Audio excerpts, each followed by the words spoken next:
बाबा जी और हुजूर जी की प्यारी साध संगत जी, राधा स्वामी जी संगत जी, कल लखनऊ में हुजूर जी ने बाबा जी की प्रेजेंस में एक बेहतरीन सत्संग फरमाया और कल हुजूर जी ने वही वाणी पर समझाया जिस वाणी को बाबा जी अक्सर लेते रहे हैं।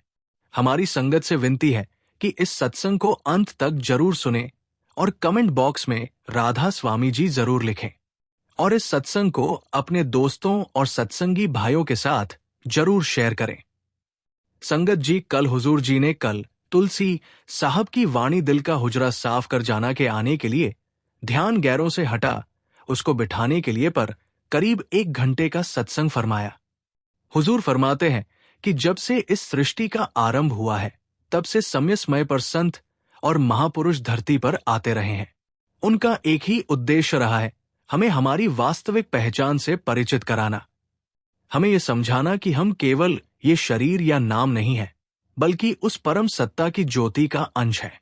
लेकिन एक प्रश्न हमें भीतर से झकझोरता है, इतने संतों की वाणी सुनने के बाद भी हम अपनी असलियत को क्यों नहीं पहचान पा रहे?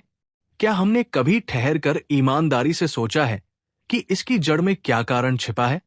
हुजूर ने तुलसी साहब की गजल का हवाला दिया, दिल का हुजरा साफ कर जाना के आने के लिए। हुजूर बोले, ये पंक्ति एक गजल से ली गई है जिसे संत तुलसी साहब ने कहा था। ये गजल उन्होंने शेख तकी को संबोधित करते हुए सुनाई थी। शेख तकी एक मुस्लिम साधक थे। वे हज की पवित्र यात्रा से लौट रहे थे और संयोग ऐसा बना कि उनका डेरा तुलसी साहब के आश्रम के पास ही लगा। 2 अलग अलग परंपराओं से आए ये 2 साधक आमने सामने थे, पर उनकी तलाश अलग नहीं थी। दोनों उसी एक परम सत्य, उसी एक परमपिता की खोज में थे। तुलसी साहब स्वयं हिंदू परंपरा से जुड़े थे, लेकिन जब उन्होंने शेख तकी से संवाद किया तो उन्होंने वेदों, पुराणों या अन्य हिंदू ग्रंथों का सहारा नहीं लिया।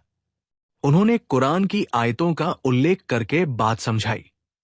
ये उनके विशाल हृदय और उदार दृष्टिकोण का प्रमाण था। उन्होंने कभी धर्म या मजहब के आधार पर भेद नहीं किया। उनका मानना था कि सामने वाले तक वही बात पहुंचती है जो उसकी भाषा और उसकी समझ के अनुसार कही जाए। उन्होंने कुरान के संदर्भ से ये स्पष्ट किया कि यदि इंसान सचमुच अपने रब तक पहुंचना चाहता है तो उसे बाहरी आडंबरों और दिखावे से ऊपर उठना होगा। परमात्मा को बाहर खोजने की बजाय भीतर उतरना होगा। असली सफर मक्का मदीना या किसी तीर्थ तक का नहीं बल्कि अपने ही अंतर्मन तक का है। उस आंतरिक नूर, उस दिव्य प्रकाश तक पहुंचना ही सच्ची इबादत है। आगे हुजूर जी ने समझाया कि जैसे किसी खेल में उतरने से पहले शरीर को मजबूत बनाना पड़ता है, अभ्यास करना पड़ता है, सहन शक्ति बढ़ानी पड़ती है, तभी खिलाड़ी मैदान में टिक पाता है। बिना तैयारी, बिना दमखम के कोई भी प्रतियोगिता नहीं जीती जा सकती। उसी प्रकार आध्यात्मिक मार्ग भी कोई सरल या सतही राह नहीं है। परमार्थ में आगे बढ़ने के लिए भीतर धैर्य चाहिए, संयम चाहिए, सहनशीलता चाहिए। आत्मिक यात्रा के लिए भी एक प्रकार का स्टैमिना आवश्यक है, ऐसा बल जो हमें विकारों, आलस्य और मन की चंचलता के सामने डगमगाने ना दे। जब तक हमारा अंतःकरण शुद्ध नहीं होता, जब तक हृदय का वो कक्ष साफ नहीं होता, तब तक उस प्रियतम का आगमन कैसे होगा? इसलिए संत बार बार हमें भीतर झांकने के लिए कहते हैं। हुजूर ने फरमाया, दिल का हुजरा साफ कर। उन्होंने समझाया कि यहां हुजरा से आशय किसी बाहरी कमरे से नहीं बल्कि हमारे हृदय के उस भीतरी कोने से है जहां हम किसी को बसाते हैं। आगे जब कहा गया जाना के आने के लिए तो उसका अर्थ है कि अपने मन और दिल को इतना स्वच्छ, इतना निर्मल बनाओ कि उसमें मालिक का निवास हो सके। जाना यानी उस प्रियतम को उस पवित्र स्थान पर विराजमान करना। हुजूर जी ने इसे सरल उदाहरण से स्पष्ट किया। यदि कोई बर्तन मैला हो जाए तो हम उसमें अमृत भी डाल दें तो वो दूषित हो जाएगा। पहले उसे अच्छी तरह मांजना पड़ता है, तभी उसमें शुद्ध वस्तु रखी जा सकती है। ठीक इसी प्रकार हमारी आत्मा का पात्र भी अनगिनत जन्मों की धूल और मलिनता से ढक चुका है। मन पर इतनी परतें चढ़ गई है कि उसका स्वाभाविक प्रकाश जैसे दब गया हो। जन जन की इस मन को मैल लागी, काला हो या स्याह, ये केवल कहने भर की बात नहीं, ये हमारी वास्तविक स्थिति है। जन्मों की यही मैल हमें भटकाती रहती है और हम इसी बोझ को ढोते हुए संसार में घूम रहे हैं। हुजूर ने एक और बात कही, जब हम कहीं बाहर जाते हैं, किसी स्थान पर बैठने से पहले देख लेते हैं कि वो जगह साफ है या नहीं। हमें चिंता होती है कि कहीं हमारे वस्त्र मैले ना हो जाए। जब तक मन आश्वस्त ना हो जाए, हम बैठते नहीं। लेकिन जिस मन में हमें उस परमात्मा को बिठाना है, उसकी शुद्धता के लिए हमने कितनी चिंता की, उस ओर हमारा ध्यान कितना जाता है। आज मनुष्य जो भी करता है, मन को आगे रखकर करता है। इच्छाएं मन की, अहंकार मन का, स्वार्थ मन का, सब उसी की दिशा में चलते हैं। जबकि मालिक ने हमें ये दुर्लभ मनुष्य जन्म दिया है, जो साधारण नहीं है। यही वो शरीर है जिसके माध्यम से हम उस परम सत्य तक पहुंच सकते हैं। हुजूर ने वाणी का उल्लेख करते हुए कहा, लख 1984 जून सवाई मानस को प्रभु दी वही इस पौड़ी से, जो नर चूके आए जाए दुख पाएगा। उन्होंने समझाया कि 84 लाख योनियों में से मानव योनि सबसे श्रेष्ठ है। ये मालिक की विशेष कृपा है कि हमें ये अवस्था मिली। ये अंतिम सीढ़ी है। यदि यहां आकर भी हम पार ना हो पाए, यदि इस सीढ़ी से पैर फिसल गया, तो कौन जानता है फिर कितने जन्मों का चक्कर काटना पड़ेगा। आना जाना लगा रहेगा। और ये आना जाना क्या है? सुख दुख का अनुभव, कर्मों का बोझ, फिर से संघर्ष, फिर से बिछो। हुजूर ने स्पष्ट किया कि मानव जन्म ही एकमात्र ऐसी अवस्था है जिसे कर्म योनि कहा गया है। अन्य योनियों में जीव केवल अपने पिछले कर्मों का फल भोगता है। वहां दिशा बदलने की स्वतंत्रता नहीं होती। पर मनुष्य शरीर में हमें मार्ग बदलने, अपने कर्म सुधारने और ऊपर उठने का अवसर मिलता है। यही वो द्वार है जहां से जन्म मरण के चक्र से मुक्ति संभव है। मालिक ने केवल शरीर ही नहीं दिया, साथ में विवेक भी दिया है। हमें पता होता है कि कौन सा कर्म उचित है और कौन सा अनुचित। फिर भी यदि हम गलत कर्म करते रहेंगे तो ये आवागम कभी समाप्त नहीं होगा। हुजूर बोले, कर्मों का लेखा जोखा एक जन्म में समाप्त नहीं होता। ना जाने कितनी बार जन्म लेकर जीव अपने कर्मों का हिसाब चुकाता है, तब कहीं जाकर फिर मनुष्य शरीर का अवसर मिलता है। लेकिन हमारी प्रवृत्ति क्या है? हम टालते रहते हैं। मन बहाने ढूंढ लेता है। अभी समय है, कल से शुरू करेंगे। पहले बच्चे बड़े हो जाए फिर देखेंगे। पहले घर गृहस्थी की जिम्मेदारियां निभा ले, रिश्ते नाते पूरे कर ले, उसके बाद भजन सिमरन करेंगे। हुजूर ने समझाया कि संसार का मोह ही वो जाल है जो हमें आध्यात्मिक राह पर आगे बढ़ने नहीं देता। हम इतने गहरे इस आकर्षण में उलझ चुके हैं कि हमें यही जगत अंतिम सत्य प्रतीत होता है। हमें लगता है कि यही रिश्ते, यही संबंध, यही अपना पराया, सब कुछ स्थायी है। इसी बात को स्पष्ट करने के लिए हुजूर जी ने संगत के सामने दीवानचंद की एक अत्यंत भावुक साखी सुनाई। उस कथा ने पूरी सभा को भीतर तक छू लिया था। दीवानचंद अपनी पत्नी से अत्यधिक प्रेम करता था। उसका जीवन मानो उसी के इर्द गिर्द घूमता था। एक दिन अचानक उसकी पत्नी इस संसार से विदा हो गई। उस वियोग ने उसे भीतर से तोड़ दिया। दिन बीतते गए, वर्ष गुजरते गए, पर उसका दुख कम होने का नाम नहीं लेता था। जब भी वो हजूर महाराज जी के दर्शन करने जाता, उसके होठों पर एक ही प्रश्न होता, मेरी पत्नी अब कहाँ है? क्या वो सुख में है?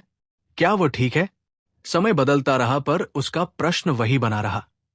उसकी व्याकुलता कम ना हुई। अंततः हजूर महाराज जी ने उसे बीबी रली के पास भेजा। बीबी रली एक अत्यंत ऊंची अवस्था की आत्मा थी।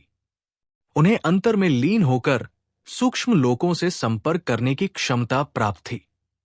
उन्होंने ध्यान में प्रवेश किया और दीवानचंद की पत्नी की आत्मा से संवाद स्थापित किया। उन्होंने उससे कहा, तेरा पति तुझे बहुत याद करता है, तेरे बिछोह में वह प्रतिदिन रोता है। उस आत्मा ने कहा, कौन दीवानचंद? मुझे तो अनेक जन्म बीत गए, ना जाने कितनी बार जन्म लिया, कितने घर बने, कितनी शादियां हुई, कितने पति हुए। आप किस दीवानचंद की बात कर रही है? जब ये संदेश दीवान चंद को सुनाया गया तो उसकी आंखों से फिर आंसू बहे। पर इस बार वे केवल शोक के आंसू नहीं थे, बल्कि समझ के आंसू थे, जागृति के आंसू। उसे पहली बार एहसास हुआ कि संबंध केवल शरीर तक सीमित है। जब तक आत्मा किसी विशेष देह में रहती है, तब तक वही पहचान, वही रिश्ते होते हैं।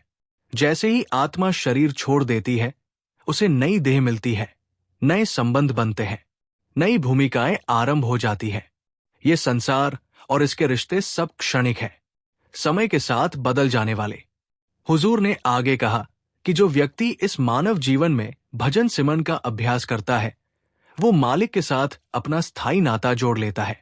वो ऐसा संबंध बना लेता है जो जन्म और मृत्यु से परे है, और जो इस अवसर को खो देता है, वो फिर किसी नए रूप में, किसी नए संबंध के साथ इस संसार के मंच पर लौट आता है। यही आवागम का सिलसिला चलता रहता है, जब तक आत्मा अपने वास्तविक घर का मार्ग नहीं पकड़ लेती। आगे हुजूर जी ने वाणी की पंक्ति सुनाई, ध्यान गैरों से हटा उसको बिठाने के लिए। फिर उन्होंने पूछा, यहां गैर कौन है? हुजूर ने समझाया कि जब से हमें समझ आई है, हमारा पूरा ध्यान बाहरी संबंधों में ही उलझा रहा है। माता पिता, भाई बहन, पतिप, दोस्त, संतान, इन्हीं रिश्तों को निभाने के लिए हमने ना जाने कितनी बार अपने सिद्धांतों से समझौता किया, कितनी बार अपने ही उसूलों को पीछे रखा। लेकिन क्या हमने कभी गंभीरता से सोचा है कि जीवन के अंतिम क्षण में इनमें से कौन सा संबंध हमारे साथ आगे जाएगा? हुजूर जी ने स्मरण कराया, राम गयो रावण गयो जाको बहु परिवार। अर्थात इस संसार में कोई भी सदा रहने वाला नहीं है। बड़े महाराज जी इन सांसारिक संबंधों को मीठे ठग कहा करते थे। ठग वो होता है जो अपनापन दिखाकर विश्वास जीत लेता है, साथ चलता है और फिर एक दिन अचानक छोड़कर चला जाता है। यही इन रिश्तों की वास्तविकता है। मधुर लगते हैं पर टिकते नहीं। आज हमें सबसे अधिक अपना कौन लगता है? ये शरीर। यही हमारा निकटतम साथी प्रतीत होता है। लेकिन जब अंतिम क्षण आता है और यही शरीर साथ छोड़ देता है, तब बाकी संबंध किस आधार पर टिकेंगे? हमने अपने सच्चे साथी को पहचाना ही नहीं। वो जो हर परिस्थिति में साथ है, जो जन्म और मृत्यु से परे है, उसी की ओर हमारा ध्यान सबसे कम जाता है। सच्चा मीत वही है जो कभी साथ ना छोड़े, पर विडंबना यह है कि हम उसी को सबसे कम महत्व देते हैं। हुजूर जी ने एक गहरा प्रश्न उठाया, क्या हमारे कर्मों का हिसाब हमारे रिश्तेदार चुकाएंगे? क्या हमारे दोषों की जिम्मेदारी कोई और अपने सिर ले लेगा? उत्तर बिल्कुल स्पष्ट है, जो जैसा करेगा वैसा ही फल पाएगा। अपने कर्मों का लेखा जोखा हमें स्वयं ही देना होगा। उस समय कोई दूसरा बीच में नहीं आएगा। इसलिए हुजूर ने समझाया कि हमें अपना ध्यान बाहर की दुनिया से समेटकर भीतर की ओर मोड़ना होगा। जब तक ध्यान भीतर नहीं उतरेगा, तब तक मालिक की पहचान कैसे होगी? दिन में 24 घंटे होते हैं। 12 घंटे संसार के काम, परिवार की जिम्मेदारियां और रोजमर्रा के कार्यों के लिए पर्याप्त है। मालिक ने हमसे पूरा दिन नहीं मांगा, केवल 2 से 2.5 घंटे। सोचिए कितनी दया है उसकी। फिर भी हमारी प्राथमिकता क्या है? हम झूठे और अस्थायी संबंधों में इतने उलझ गए हैं कि मालिक की उंगली ही छोड़ बैठे। हुजूर ने एक सुंदर उदाहरण दिया। जैसे कोई छोटा बच्चा अपने पिता की उंगली पकड़कर बाजार जाता है। बाजार की रंग बिरंगी वस्तुएं उसे आकर्षित करती है। वो उन चमकती चीजों में इतना खो जाता है कि पिता की उंगली छोड़ देता है। कुछ समय बाद जब उसे होश आता है, तो वो स्वयं को अकेला पाता है। वही बाजार जो अभी तक मनमोहक लग रहा था, अब डरावना लगने लगता है। ठीक यही स्थिति हमारी है। दुनिया की चमक दमक ने हमें अपने असली सहारे से दूर कर दिया है। अब समय है जागने का, अपने होश में आने का। हुजूर ने स्पष्ट शब्दों में कहा, सब कुछ दाता राम है, दूजा ना है कोई। देने वाला एक ही है। उसी ने ये शरीर दिया, सांसें दी, परिवार दिया, साधन दिए। वही असली आधार है। पर विडंबना देखिए, उसी के लिए हम सहजता से कह देते हैं समय नहीं मिला, और बाकी हर कार्य के लिए हमारे पास समय की कोई कमी नहीं होती। हुजूर बोले, जरा सोचिए, अगर हमारे अपने बच्चे एक दिन हमारी परवाह करना छोड़ दें, हमारी बात सुनना बंद कर दें, हमें समय देना बंद कर दें, तो हमारे दिल पर क्या बीतेगी? हम आहत होंगे, दुखी होंगे, शायद टूट भी जाए। लेकिन क्या हम वही व्यवहार अपने परमपिता, उस मालिक के साथ नहीं कर रहे जिसने हमें जीवन दिया, सांस दी, बुद्धि दी? उसी के लिए हम कहते हैं अभी समय नहीं है। आज हम मन के पीछे पीछे भागते हुए अपना अनमोल समय गंवा रहे हैं। कल को हमें उस मालिक के घर जाना है, तो सोच कर देखो, जब हम वहां खाली हाथ पहुंचेंगे तो मालिक को क्या जवाब देंगे? आज हम अपने किसी रिश्तेदार के घर जाते हैं तो कुछ ना कुछ लेकर जाते हैं, लेकिन हमें अपने असल घर क्या लेकर जाना है उसकी कोई परवाह ही नहीं। जब हम संसार से जाएंगे तो हमारे नाम की कमाई ही वहां देखी जाएगी, लेकिन अगर हम कमाई करेंगे ही नहीं तो खाली हाथ ही जाना पड़ेगा, और इस शरीर से निकलते ही हम वो मौका गवा बैठेंगे। इसलिए जब तक शरीर में है तब तक जितनी कमाई कर सकते हैं कर लेनी चाहिए, बाद में कुछ नहीं कर पाएंगे। आज के सत्संग में हुजूर ने एक बार फिर सोशल मीडिया के कम से कम उपयोग पर समझाया। उन्होंने कहा कि ये युग तकनीक का युग है। मोबाइल, इंटरनेट और सोशल मीडिया हमारे जीवन का हिस्सा बन चुके हैं। यदि इन साधनों का समझदारी से उपयोग किया जाए तो इनके माध्यम से ज्ञान भी मिल सकता है, बहुत कुछ सीखा भी जा सकता है। लेकिन समस्या तब शुरू होती है जब यही साधन हमें अपने कब्जे में ले लेते हैं। यदि पूरा दिन मोबाइल की स्क्रीन पर स्क्रॉल करते हुए बीत जाए, सोशल मीडिया की उलझनों में मन फंसा रहे, तो वही दृश्य, वही बातें, वही विचार हमारे मन पर छाप छोड़ते जाते हैं। धीरे धीरे वही हमारे सोचने का ढंग बन जाता है। फिर जब हम भजन सिमरन के लिए बैठते हैं तो मन स्थिर नहीं होता, क्योंकि दिन भर जो भरा गया है वही भीतर घूमता रहता है। हुजूर ने एक सीधी सी बात कही। आज अक्सर हमारी सुबह कैसे शुरू होती है? आँख खुलते ही हम मालिक को याद करने के बजाय मोबाइल उठा लेते हैं, मानो एक ही रात में संसार में कोई बड़ा परिवर्तन हो गया हो, जैसे कोई अत्यंत आवश्यक सूचना हमारा इंतजार कर रही हो। उन्होंने समझाया कि दिन की शुरुआत शुक्राने से होनी चाहिए, उस दाता को याद करके जिसने हमें एक और दिन दिया, और रात को भी समय पर विश्राम करना चाहिए, सोने से पहले उसी मालिक को स्मरण करते हुए। यदि हर पल हम उसकी याद को अपने साथ रखें तो भजन सिमरन अपने आप सहज होने लगेगा। हुजूर ने कहा, मन उसी दिशा में ढलता है जिस दिशा में हम उसे दिन भर लगाए रखते हैं। जो चीज हम बार बार करते हैं वही मन पर गहरी छाप बन जाती है। यदि दिन भर संसार की बातों में मन उलझा रहेगा तो ध्यान के समय वही विचार उठेंगे, लेकिन यदि दिन भर में बार बार मालिक को याद करेंगे, उसका धन्यवाद करेंगे, तो भजन सिमरन के समय मन को अलग से खींचना नहीं पड़ेगा, वो स्वयं उसी ओर झुकेगा। यानी अभ्यास केवल उन 2-2.5 घंटों तक सीमित नहीं है, पूरा दिन ही तैयारी है। दिन भर की स्मृति और सजगता ही रात के भजन को सरल बनाती है। जब भीतर की धारा बार बार उसी ओर मुड़ती है तो ध्यान सहज, स्वाभाविक और मधुर हो जाता है। फिर हुजूर जी ने दृढ़ स्वर में कहा, बहुत हो गया अब। आप लोग रात के 2 से 2 बजे तक मोबाइल चलाते रहते हो। ये बात हुजूर जी ने यूं ही नहीं कही, बल्कि हमारे जीवन की सच्चाई दिखाने के लिए कही, ताकि हम अपने समय, अपनी चेतना और अपने लक्ष्य पर गंभीरता से विचार करें। सच में संगत जी, आज का सत्संग अत्यंत प्रभावशाली और मन को झकझोर देने वाला था। इसलिए आप सभी से विनती है कि इस सत्संग को अंत तक अवश्य सुनिएगा, क्योंकि आज हजूर जी ने जो बातें समझाई वे केवल सुनने के लिए नहीं बल्कि जीवन में उतारने के लिए थी।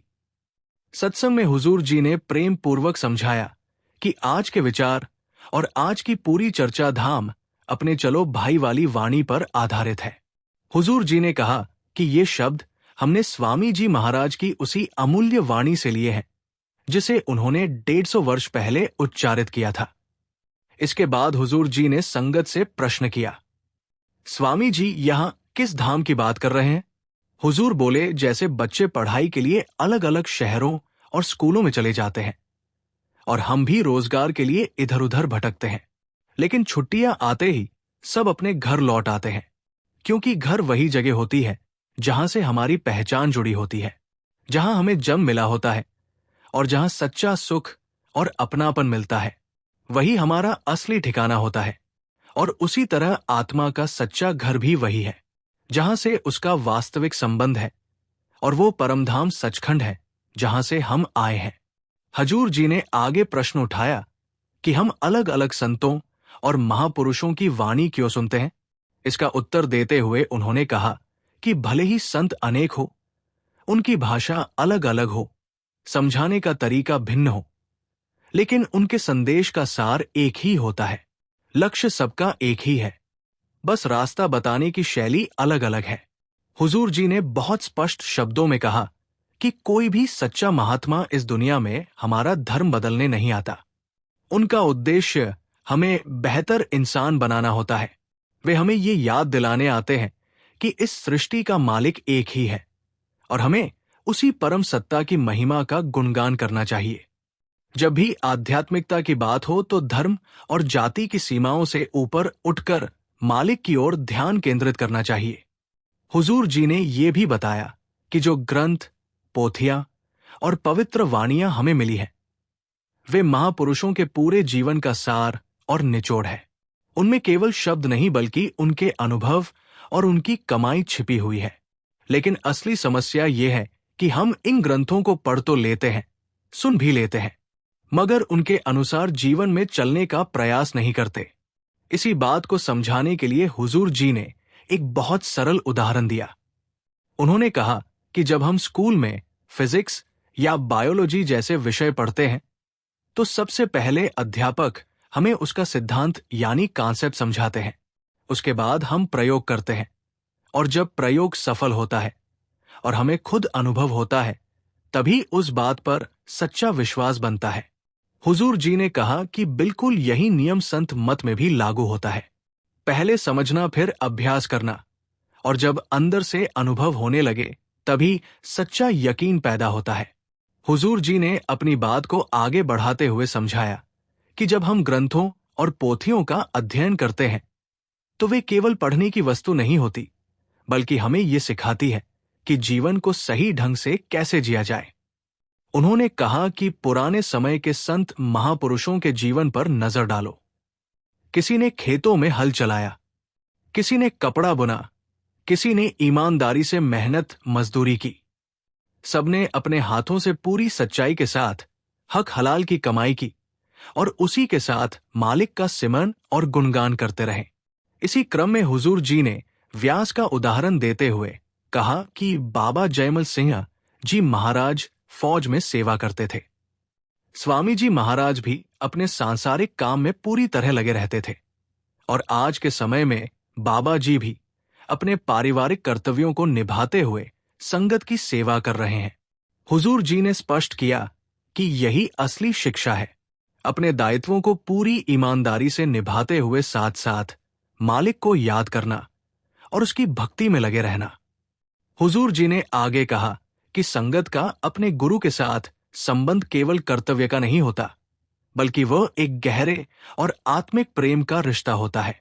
अभी हमारी पहचान सिर्फ शरीर तक सीमित है। हम खुद को केवल देह के स्तर पर समझते हैं, जबकि हमें शरीर की सीमा से ऊपर उठकर सोचना और समझना है। अक्सर लोग पूछते हैं कि जब हम प्यास आते हैं तो भीतर एक अलग सा सुख और शांति क्यों महसूस होती है। हुजूर जी बताते हैं कि इसका कारण यही है कि यहाँ प्रेम का रिश्ता है।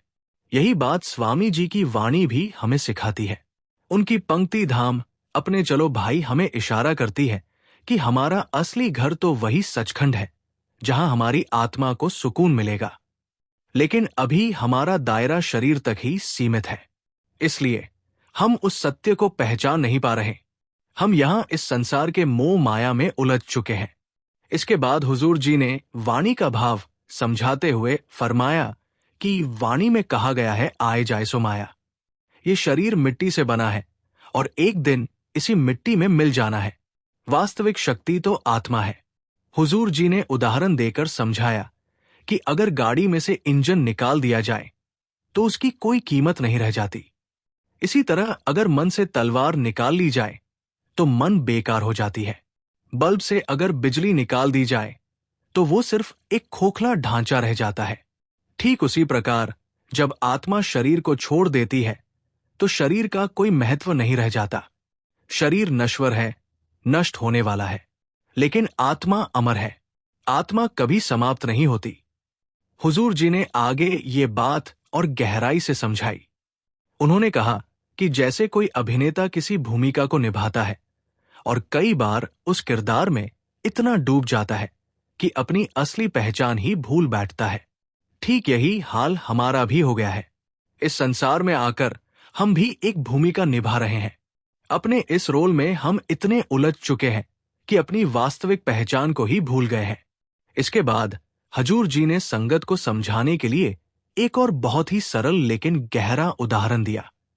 हुजूर जी ने कहा कि मान लो अगर कोई व्यक्ति किसी विशेष रंग का चश्मा पहनकर इस संसार को देखने लगे तो उसे चारों ओर की हर चीज उसी रंग की दिखाई देने लगेगी, जबकि हकीकत में दुनिया अपने असली रूप में वैसी ही रहती है।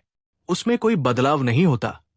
फर्क केवल देखने वाले की दृष्टि का होता है।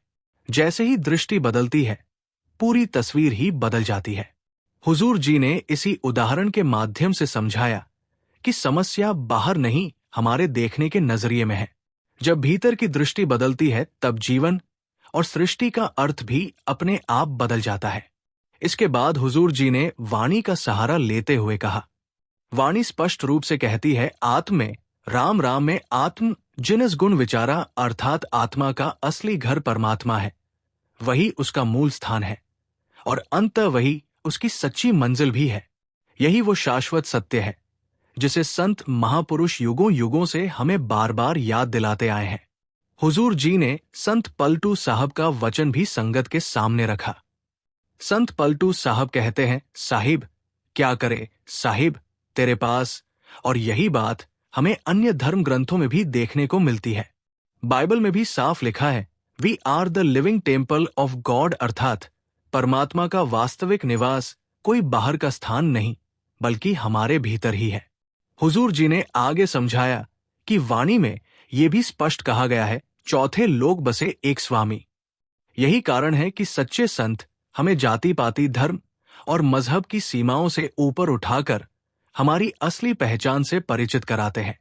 हुजूर जी ने बहुत ही प्रेम और दृढ़ता से कहा कि हमारी वास्तविक कौम कोई जाति या मजहब नहीं है।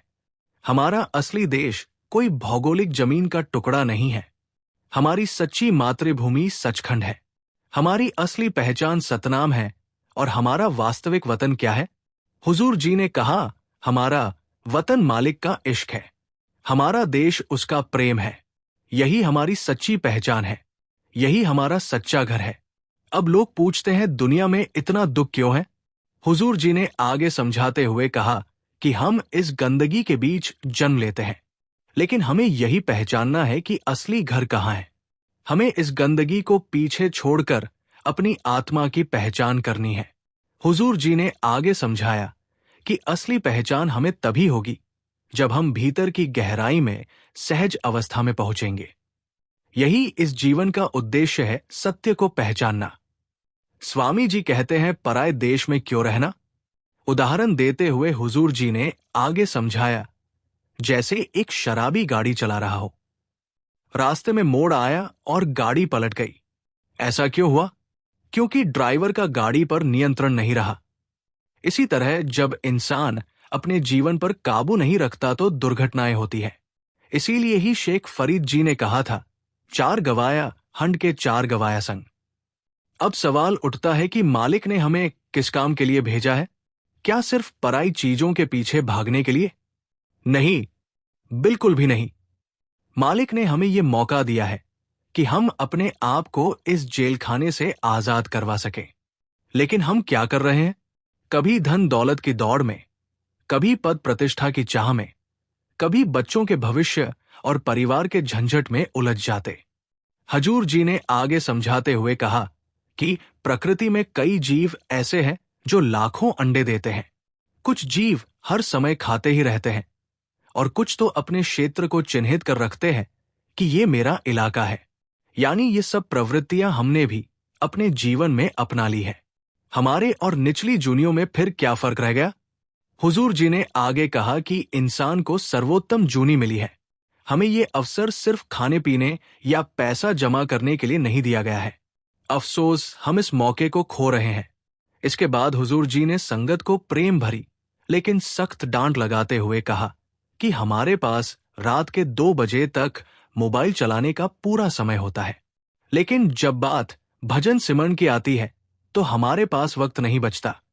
हुजूर जी के शब्द सीधे दिल में उतर जाने वाले थे, क्योंकि वो हमें हमारी ही सच्चाई का आईना दिखा रहे थे। आगे हुजूर जी ने बहुत गंभीरता से समझाया कि अब समय आ गया है ठहर कर सोचने का कि हमें इस संसार में आखिर किस उद्देश्य से भेजा गया है, हम किस मकसद से आए हैं और हमारी असली जिम्मेदारी क्या है। हजूर जी ने बाबा जी की बातों का उल्लेख करते हुए कहा कि बाबा जी भी बार बार समझाते हैं कि इंसान की बुनियादी जरूरतें बहुत सीमित हैं। सिर पर रहने के लिए एक छत, पेट भरने के लिए रोटी, पहनने के लिए कपड़े और पीने के लिए पानी। इससे ज्यादा वास्तव में क्या चाहिए? हुजूर जी ने उदाहरण देकर समझाया कि अगर किसी व्यक्ति के पास 4-4 घर भी हो तो क्या वो चारों घरों में एक साथ सो सकता है? सोना तो उसे आखिरकार एक ही कमरे में और एक ही बिस्तर पर है, चाहे कितनी ही गाड़ियां खड़ी क्यों ना हो। सफर तो एक ही गाड़ी में करना होता है और चाहे कपड़ों के ढेर क्यों ना लगे हो। एक समय में पहनने के लिए 2 कपड़ों से ज्यादा तो कोई पहन ही नहीं सकता। इसीलिए हुजूर जी ने कहा कि जीवन में विवेक का इस्तेमाल करना बेहद जरूरी है। लेकिन आज की सबसे बड़ी समस्या ये है कि इंसान जितना पाता है उससे संतुष्ट होने के बजाय उससे भी ज्यादा पाने की चाह करने लगता है। हुजूर जी ने प्रश्न किया, क्या आपने कभी किसी अमीर को यह कहते सुना है कि अब बहुत हो गया, मुझे अब और कुछ नहीं चाहिए? क्या आपने कभी किसी नेता को यह कहते देखा है कि मैंने बहुत सेवा कर ली, अब मुझे रिटायर हो जाना चाहिए? यही कारण है कि अंग्रेजी में कहा गया है, मोर पजेशन मोर पजेस्ड, अर्थात जितनी ज्यादा चीजें हम इकट्ठी करते जाते हैं उतनी ही वे चीजें हमें अपने बंधन में जकड़ लेती है। हुजूर जी ने आगे कहा कि हम दिन रात बड़ी बड़ी योजनाएं बनाते रहते हैं, ये करेंगे, वहां जाएंगे, ये हासिल करेंगे, लेकिन क्या हमने कभी ये सोचा है कि आखिरी बार हमने मालिक का दिल से शुक्रिया कब अदा किया था? हजूर जी ने कहा कि असली परमार्थ हमारी प्राथमिकताओं की सूची में सबसे आखिर में चला गया है, जबकि होना तो ये चाहिए था कि वही सबसे ऊपर हो। हकीकत यह है कि इस दुनिया में किसी भी चीज का भरोसा नहीं है। कहीं भूकंप आ जाते हैं, कहीं बांध सब कुछ बहा ले जाती है, सरकारें गिर जाती हैं और इंसान की जिंदगी का भी कोई ठिकाना नहीं है। आज जो है वो कल हो, इसकी कोई गारंटी नहीं। इसीलिए हुजूर जी हमें ये याद दिला रहे थे कि समय रहते जाग जाओ, क्योंकि जो सच में स्थायी है वही ध्यान और परमार्थ का मार्ग है। हुजूर जी ने स्वामी जी की वाणी का उल्लेख करते हुए बताया गया कि अपना काम करते हुए आगे बढ़ते रहो, दूसरों के मामलों में उलझने से बचो। अब प्रश्न उठता है कि असली काम आखिर है क्या?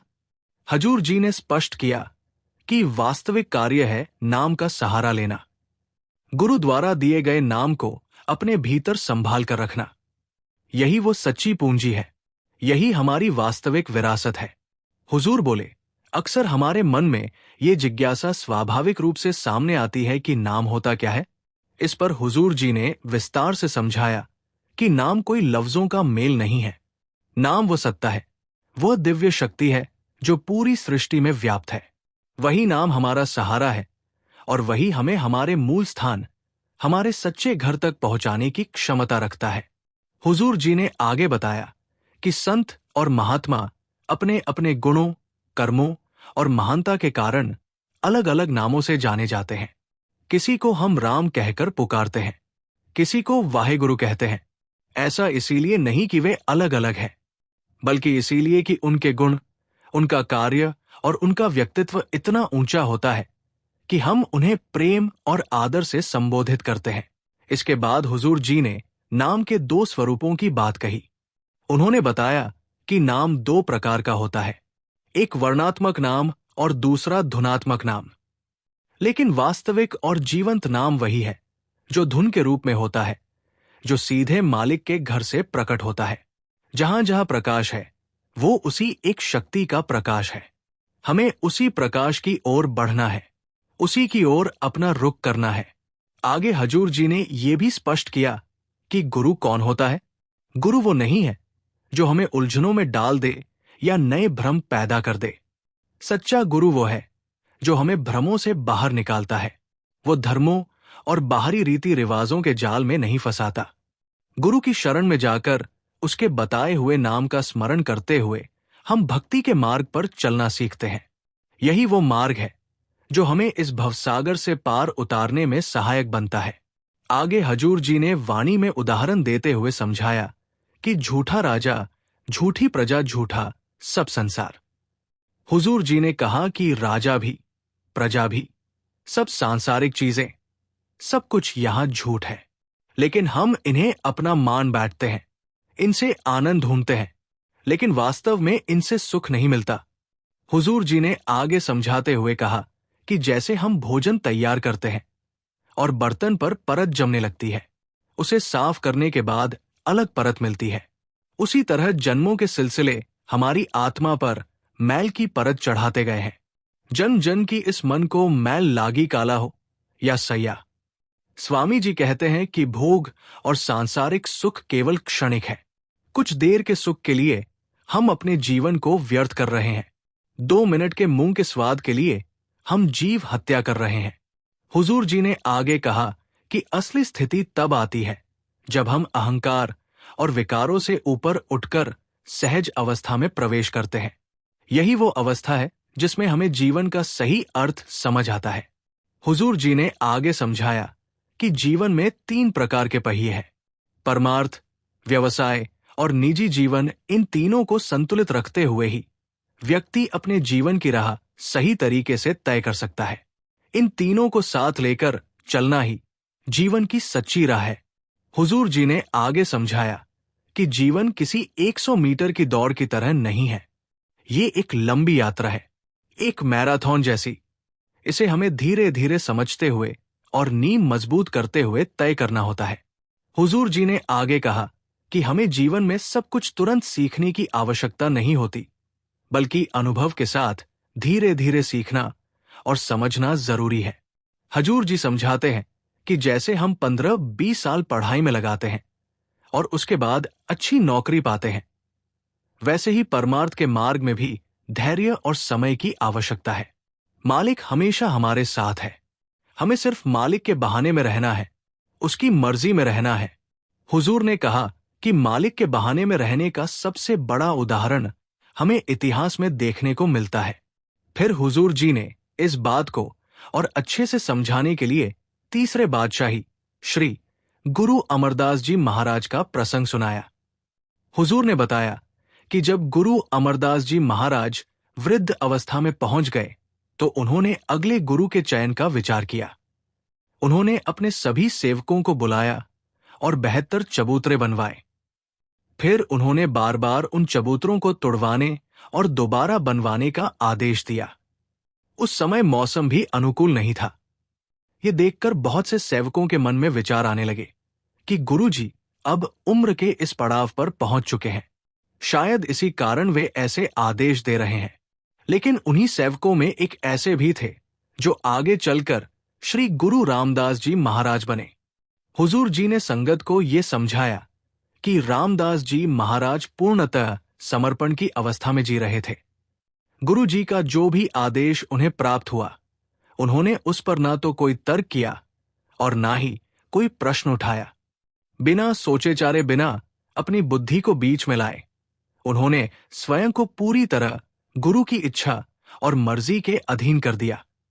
उन्होंने लगातार 72 बार चबूतरे बनाए, लेकिन एक क्षण के लिए भी ये नहीं पूछा कि ऐसा क्यों कराया जा रहा है। उनके भीतर केवल एक ही भाव था, गुरु का हुक्म ही सर्वोपरि है।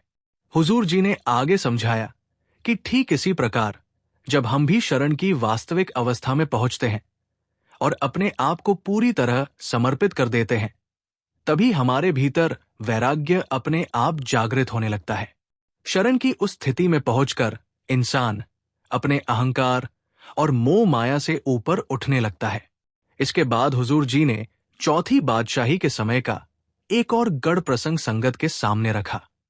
हुजूर जी ने बताया कि जिस समय विवाह का शुभ अवसर आने वाला था, उसी दौरान दरबार साहिब की नींव रखी जा रही थी। उस समय गुरु जी ने अपने सबसे छोटे पुत्र श्री गुरु अर्जुन देव जी महाराज को लाहौर भेज दिया और उन्हें स्पष्ट आदेश दिया कि जब तक बुलाया ना जाए तब तक वापस ना आए। गुरु अर्जुन देव जी महाराज के भीतर गुरु दर्शन की इतनी तीव्र तड़प थी कि उनके लिए भेजे गए पहले 2 पत्र उन तक पहुंच ही नहीं सके, लेकिन तीसरा पत्र अंततः उन्हें प्राप्त हुआ। उस क्षण उनके भीतर भी गहरा वैराग्य जाग उठा और उन्होंने 5वीं बादशाही को अपना भावपूर्ण संदेश भेजा। हुजूर जी ने इस पूरे प्रसंग के माध्यम से संगत को यही सिखाया कि सच्ची शरण वही होती है जहां इंसान आदेश में रहकर जीवन जीता है, बिना सवाल किए, बिना शर्त पूर्ण समर्पण के साथ, और वहीं से आत्मिक उन्नति की वास्तविक यात्रा आरंभ होती है। जब हुजूर जी ये प्रसंग सुना रहे थे, उस समय स्वयं हुजूर भी अत्यंत भावुक हो गए थे। भावनाएं उनके शब्दों में साफ झलक रही थी, लेकिन उन्होंने अपने आप को संभाले रखा और सत्संग की पवित्र धारा को टूटने नहीं दिया। आगे हजूर जी ने फरमाया कि जब आत्मा के भीतर प्रभु से मिलने की गहरी तड़प जाग उठती है और उधर मालिक की भी कृपा दृष्टि होती है, तभी ये मिलन संभव होता है। ऐसे अवसर पर महापुरुष कहते हैं कि वही इंसान सचमुच भाग्यवान है जिसे जीवन में सच्चे गुरु और संत का सानिध्य प्राप्त हो जाए। हुजूर जी ने कहा कि लेकिन हमारी हालत यह है कि हम हर बात को केवल शब्दों तक ही सीमित कर देते हैं। हम अपने अहंकार पर नियंत्रण नहीं रख पाते। उन्होंने समझाया कि हम पढ़ाई के लिए स्कूल जाते हैं, वहां मित्र बनते हैं, फिर नौकरी या व्यापार में कदम रखते हैं तो नए नए रिश्ते बन जाते हैं। लेकिन जरा ठहर कर सोचिए, क्या इन सब बातों पर हमारा वास्तव में कोई वश होता है? हुजूर जी ने उदाहरण देते हुए कहा कि यहां बैठे किसान भाई भी नहीं जानते कि इस साल उनकी फसल कैसी होगी। क्या ये उनके नियंत्रण में है? हम में से कोई नहीं जानता कि कल क्या होगा। हुजूर जी ने बहुत साफ शब्दों में समझाया कि इंसान के हाथ में वास्तव में केवल एक ही चीज है, और वो है उसका नजरिया। कर्म तो अपने अनुसार फल देते ही हैं, लेकिन किसी भी परिस्थिति को हम किस दृष्टि से देखते हैं, ये पूरी तरह हमारे हाथ में है। जब हम मालिक की शरण में आ जाते हैं तो यही दृष्टि शुद्ध, सकारात्मक और निर्मल हो जाती है। फिर जीवन की हर स्थिति में हमारी जुबान से बस एक ही भाव प्रकट होता है, तेरा भाना मीठा लागे।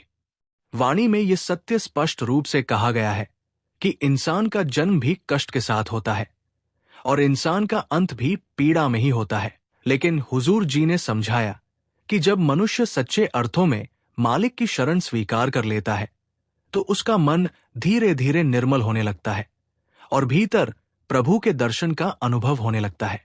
उस अवस्था में पहुंचकर सारे दुख स्वतः ही मिटने लगते हैं। हजूर जी ने आगे कहा कि अब समय है कि हम इन सांसारिक जंजीरों से ऊपर उठे। ये मानव शरीर अत्यंत दुर्लभ और अमूल्य है। इसके लिए तो देवता भी लालायत रहते हैं। यदि देवी देवताओं को भी परमात्मा से मिलन करना हो तो उन्हें भी मनुष्य का जन्म लेना पड़ता है। लेकिन